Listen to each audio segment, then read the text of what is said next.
Hello students, correlation में आज हम जानेंगे स्पीयरमैन की श्रेणी अंतर विधि में सेकंड स्टेज जो होता है। इस स्टेज में क्या है कि जैसे एक्स और वाई वेरिएबल हैं, इसमें जो नंबर हैं वो कई बार 2 या 3 बार 4 बार रिपीट हो जाते हैं। तो इसमें हम उन्हें रैंक कैसे अलॉट करेंगे, आज उसके विषय में जानने वाले हैं। यहाँ देखिए, मैंने नोट में लिखा भी है, जब कुछ पद मूल्य या क्रम समान हो, when some values are rank are equal. ठीक है, तो श्रेणी अंतर विधि द्वारा सहसंबंध गुणांक कैसे ज्ञात करेंगे। यहाँ पे देखिए, एक्स और वाई दो वेरिएबल हैं और एक्स के साथ जो हैं वेरिएबल 48, 33, 49, 16, 65, 24, 16, 57।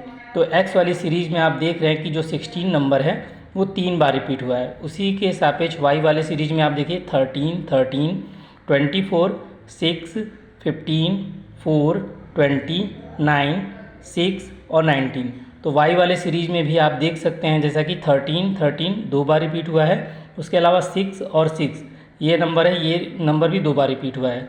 तो आज इस तरह के जब नंबर रिपीट होते हैं और ऐसे ही क्वेश्चंस को एग्ज़ाम में एग्जामिनर द्वारा बच्चों को कॉम्प्लिकेटेड बनाने के लिए ऐसे क्वेश्चन दिए जाते हैं, तो इसमें हम रैंक कैसे अलॉट करेंगे और सहसंबंध कैसे ज्ञात करेंगे, आज वो हम जानने वाले हैं। तो देखिए, सॉल्यूशन में मैंने जैसे पहले एक्स सीरीज़ वाले नंबर लिख दिए हैं, इनको रैंक अलॉट किया है। तो सबसे हाईएस्ट वैल्यू 65 है, इसको रैंक 1 अलॉट किया गया।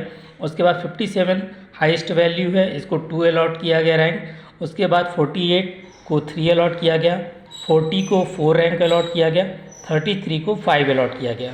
उसके बाद देख सकते हैं 24 को 6 रैंक अलॉट किया गया है। और 24 के बाद जैसा कि आप देख रहे हैं 16 ये नंबर 3 बार रिपीट हुआ है और सही से जो रैंक है वो 6 नंबर तक अलॉट हो चुके हैं। तो इसके आगे आने वाली जो वैल्यू है 7, 8 और 9, ठीक है, 7, 8, 9 को ऐड करके इसका एवरेज निकालेंगे, यानी 7 + 8 + 9 डिवाइडेड बाई 3, क्योंकि ये 3 नंबर है तो 3 से डिवाइड करेंगे तो ये 24 आएगा। 24 को 3 से डिवाइड करने पे 8 रैंक आ जाएगा। तो इसको देखिए, तीनों में वही रैंक जो है एवरेज वाली वैल्यू फीड कर दी गई। उसके बाद अगला रैंक जो है 7, 8, 9 तक ये अलॉट हो चुका है और लास्ट नंबर जो बचा 9, इसको हमने रैंक 10 अलॉट कर दिया। उसी के बाद देखिए वाई सीरीज जो है, इसमें 24 सबसे हाईएस्ट वैल्यू है, इसको 1 दे दिया गया। उसके बाद 20 नंबर 2 पे हाईएस्ट है, इसको 2 रैंक दे दिया गया। उसके बाद 19 को 3 रैंक दे दिया गया। उसके बाद 15 को 4 रैंक दे दिया गया। 4 रैंक तक अलॉट हो चुका है। और 15 के बाद जो लेसर वैल्यू है 13, ये 2 बार रिपीटेड है। तो 4 के बाद 5 और 6 अलॉट करना है। तो 5 और 6 हम प्लस करेंगे तो ये हमारा आ जाएगा 11, और 11 को 2 से डिवाइड करेंगे तो 5.5, 5.5, इन दोनों को देखिए 5.5 रैंक अलॉट कर दिया गया। उसी की तरह ये आपका 5 और 6 तक अलॉट हो चुका है। उसके बाद रैंक 7, 9 को रैंक 7 दिया गया। उसके बाद 8 और 9 अलॉट करना है। तो 6 और 6 दो वैल्यू है। फिर 17 को हम 2 से डिवाइड करेंगे तो 8.5 आ जाएगा। 8.5 ये 2 रैंक में अलॉट हो गया। उसके बाद लास्ट वैल्यू जो है 4 है, इसको रैंक 10 अलॉट कर दिया गया। फिर वही सेम प्रोसेस जो डी में फाइंड करते हैं, डी बराबर RX - RY, या कई बार R1 - R2 लिखा होता है, यानी रैंक 1 - रैंक 2। तो इन दोनों का डिफरेंस फाइंड कर दिया गया। तो ये वैल्यू आई और फिर इसी का स्क्वायर कर दिया गया। तो हमारा ये वैल्यू निकल के आया, जिसमें सिग्मा डी स्क्वायर 41 आया। उसके बाद फॉर्मूले में फीड करके देखिए इस तरीके से माइनस कर दिया गया। तो यहाँ पॉजिटिव वैल्यू 0.752 आया, जो कि उच्च धनात्मक सहसंबंध को प्रदर्शित करता है।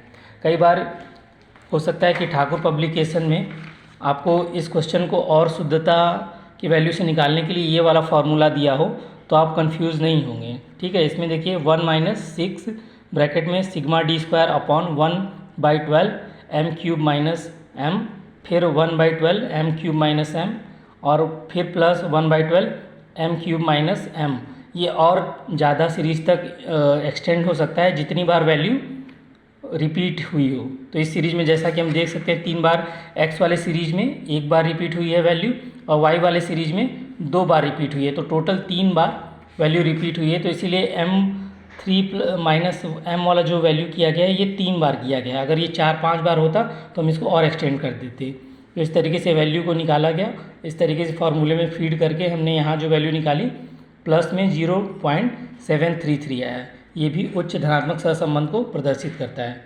तो आप देख सकते हैं दोनों मेथड से करने पे ज़्यादा अंतर नहीं आ रहा है, लेकिन शुद्धतम मान निकालने के लिए कई बार जैसे बीकॉम में स्टैटिक्स चलता है तो उसमें ये वाला फॉर्मूला लगाया जाता है। तो आपकी इच्छा, आप चाहे तो दोनों तरीके से क्वेश्चन को सॉल्व कर सकते हैं, आपको जो ईजी लगे। एग्जामिनर द्वारा दोनों ही क्वेश्चन में नंबर दिए जाएंगे।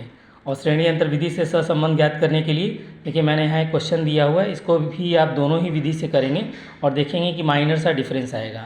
यहाँ हिंदी के प्राप्तांक दिए हुए हैं, जैसा कि आप देख सकते हैं 45, 56, 39, 54, 45, 40, 56, 60, 30, 36। उसी तरीके से इंग्लिश में प्राप्तांक दिए हुए हैं 40, 36, 30, 44, 36, 32, 45, 42, 30 और 36। इस क्वेश्चन का आंसर निकाल के आप लोग कमेंट बॉक्स में कमेंट करेंगे।